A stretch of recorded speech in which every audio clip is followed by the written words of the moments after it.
Clay Buchholz. He's got an ERA of just about 1, a whip under 1. He's a perfect 6-0.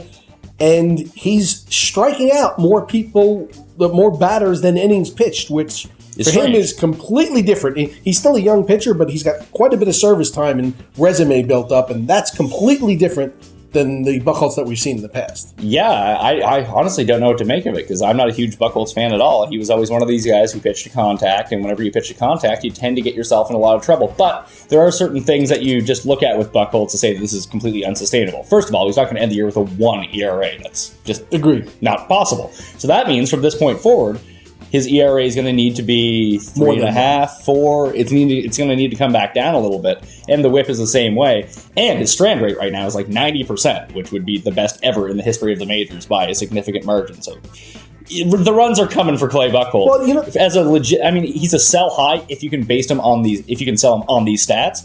And if you can sell him as a top 10 pitcher, because he's not going to be a top 10 pitcher. Maybe he's a top. You don't think so? No, not for the rest of the season. No. I think he will. Here's the way I look at Clay Buchholz. Something has changed. It's different. He's throwing all 4 pitches for strikes. Do I think he's going to pitch to a 1 ERA and a lower than 1 whip? No. But similar to Chris Davis on the offensive side, I don't think he's a sell. Do I think he can sustain the hot start that he started? No, but I don't think he's going to regress to. So I think he regresses to pitching from a 2.5 here the rest of the way, and still ends up with a low 2 ERA. Something's different here. Low 2 ERA. That's still in the American League. Yeah, he's gonna. That'd be incredible.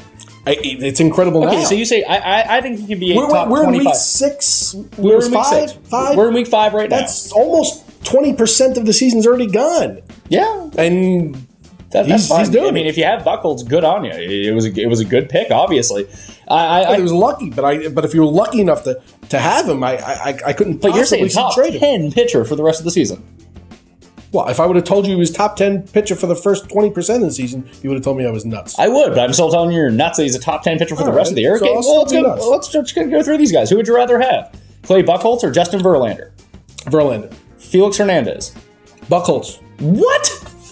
Why would you rather? I just see something different. What do you see different? Even so, you think he almost has to keep up this pace to be better than Felix Hernandez? No, and we know Felix Hernandez is not going to throw under a 2 ERA. He has a better chance of throwing close to a 2 ERA. Listen, I'm not dissing Felix Hernandez. I think you are. I think Buchholz has something special going for him this year. Sometimes people just get it and have a moment. His moment happens to be maybe 28 starts, but. That's the way I see it. I think he's a sell. We'll look at it back in September. We will. I said maybe. I think best case scenario, you're looking at a top 25 pitcher. Name me a couple of other pitchers. Adam Wainwright.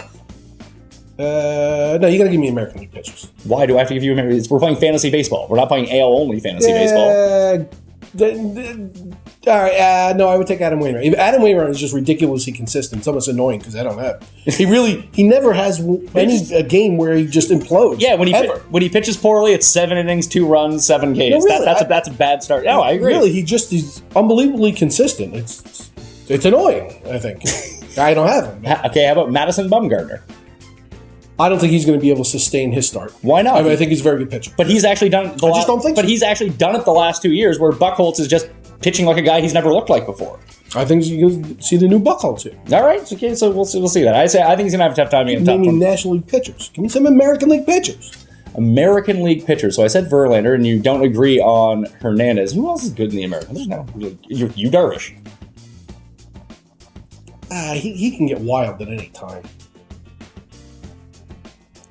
I would take you Darvish. You would take you Darvish. Jared Weaver.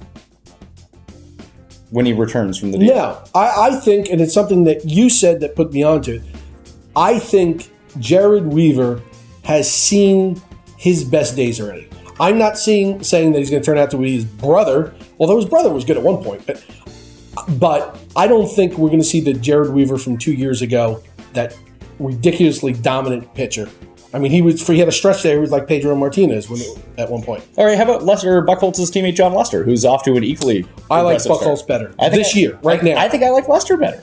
I don't see these strikeouts as being sustainable. That's my big thing. And once he starts allowing runners on, because he's just not letting guys on base. Once he starts pitching out of the stretch, which is inevitable, it's going to be 90% of the people. That is a completely unsustainable. That's a fantastic year. That is a fantastic year, but that cannot persist. It's just impossible. Let's move on. People want to hear about somebody else besides Buchholz.